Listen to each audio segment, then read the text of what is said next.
Salut à tous, c'est Pank de la chaîne, bienvenue sur cette vidéo qui aujourd'hui va parler gestion des émotions, ou en tout cas ces patterns, ces schémas, ces modèles qu'on a pu développer tout simplement par notre éducation. On est tous avec un caractère et notre système va beaucoup orienter notre personnalité, notre façon de réagir, aussi bien à des événements externes que notre façon de gérer ou de faire avec ce qui se passe en nous. On sait que nos parents, notamment d'une génération un petit peu passée, avaient une forme d'éducation souvent assez directive et pas forcément hyper en attention sur ce qui est en train de se passer chez l'enfant, et les cris, les pleurs, tout ce qui peut être très fatigant pour des parents qui ont bossé toute la journée, était en général sanctionné ou en tout cas rapidement apaisé avec quelques mots, quelques gestes, ou parfois quelques deals avec peut-être un biscuit ou autre, mais il y avait des stratégies. Ce qui est intéressant, c'est de voir comment les adultes répètent ces schémas, ces modèles, ces patterns dans leur quotidien de, on va garder le mot, gestion d'émotions, qui très souvent est assez rustre, assez primitif, assez infantile, et qui manque de capacité à prendre du recul sur leur façon d'aborder les émotions. Attention, il n'y a pas une bonne manière de faire, même si aujourd'hui, il y a plein de manuels ou de façons de voir la psychothérapie, la psychologie humaine qui dit c'est comme ça que quelqu'un est normal. Je vous rappelle que la notion de normalité est quelque chose d'assez faux, sachant que on a créé des critères avec des variables qui, selon les cultures, selon les éducations, ne sont pas validées par tous. Donc, on tente d'avoir une idée de la normalité, et en général, si les critères sociaux de l'enfant ou de la gestion de vos émotions ne répondent pas à un ensemble d'éléments qui sont considérés comme étant justes dans un cadre donné, on va dire il est anormal de gérer tes émotions comme ça. D'où, par exemple, beaucoup de personnes qui ont du mal avec la violence et qui vont faire remarquer que ah ben non, il n'y a pas à taper les gens ou il n'y a pas à s'énerver sur les gens, faut savoir rester calme, pondéré et de bonne humeur quand les gens sont agressifs, voire violents eux-mêmes de leur côté. Tout dépend bien sûr de qui a besoin de quoi. Un système a bien sûr besoin de personnes qui tentent de se contrôler le plus possible quand il y a une personne qui les agresse, pour éviter que tout le monde monte en tension et qu'il y ait de la violence partout. Donc c'est normal que on puisse, éducativement parlant, dire évitez de faire ça, et puis légalement parlant, dire évitez de péter la gueule de tout le monde, ça serait mieux.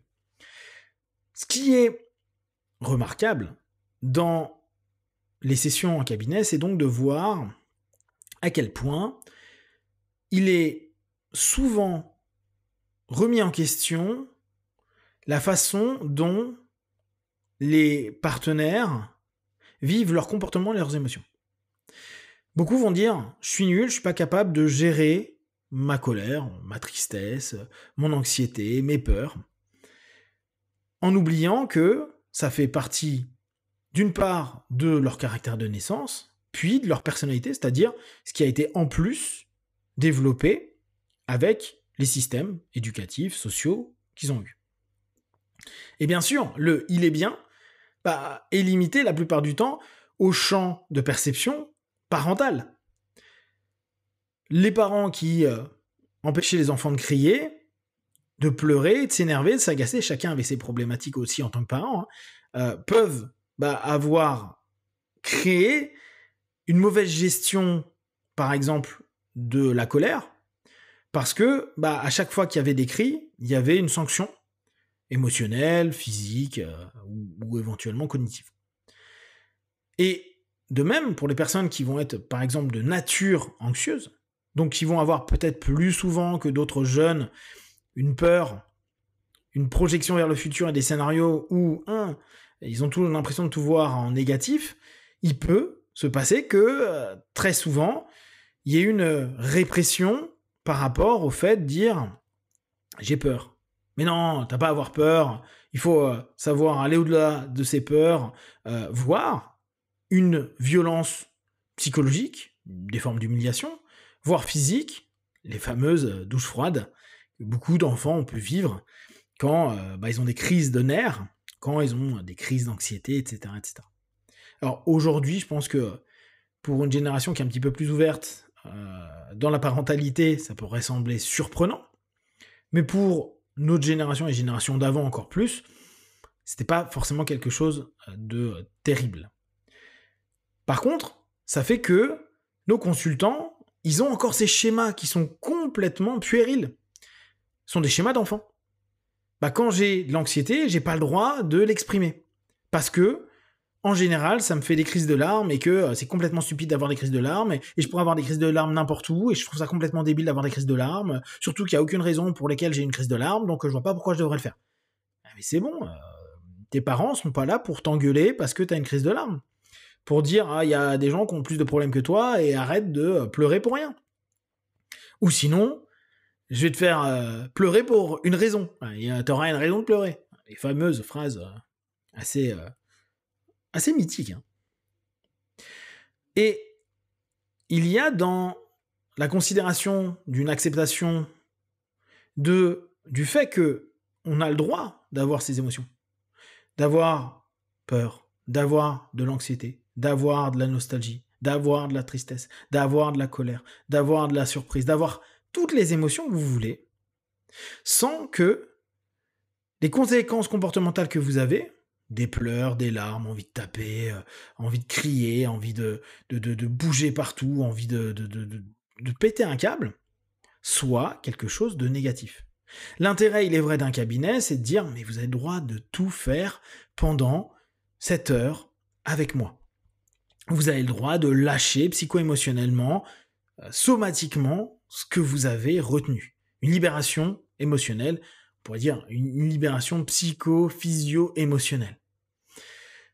Mais c'est un tabou que beaucoup d'adultes font, parce qu'ils répètent simplement ce que leurs parents, ou peut-être à l'école, on leur a dit ou leur a interdit de faire, et ils estiment que c'est comme ça qu'il faut bien se comporter, que c'est comme ça qu'il faut faire.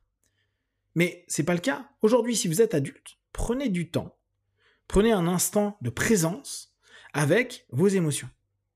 Et au lieu de dire simplement « ouais, je devrais pas voir ça » ou « c'est chiant » ou « c'est désagréable » ou « j'aime pas », juste exprimer cette idée de « j'ai le droit d'avoir cette émotion-là ». J'ai même le droit de l'avoir 40 fois dans la journée s'il faut. J'ai le droit d'être anxieux, j'ai le droit d'être en colère, j'ai le droit d'avoir peur, j'ai le droit de vouloir fuir, j'ai le droit. Et il n'y aura pas de conséquences autres que je vais me lâcher là maintenant, peut-être dans des larmes, peut-être dans une espèce de volonté où corporellement je suis pas bien, je suis tendu, etc. Et laisser aller dans cette acceptation, dans cette libération où vous ne laissez pas de limites. Alors bien sûr, si vous allez crier, je vous avais montré il y a longtemps une manière de faire, vous prenez un thermos et vous criez dedans. Ne vous inquiétez pas, ça ne va pas faire trop de bruit, même si vous êtes en appartement. Laissez et libérez un peu tout ça, surtout pour vous dire, j'ai pas à répondre à des critères parentaux ou sociaux qui se comprennent très bien, mais qui aujourd'hui ne répondent plus à mon besoin. Peut-être que vous avez trop occupé, peut-être que vous avez besoin de lâcher. Alors il y en a, ils ont besoin de lâcher à 20 ans, il y en a à 30, 40, 50, 60, 70 ans.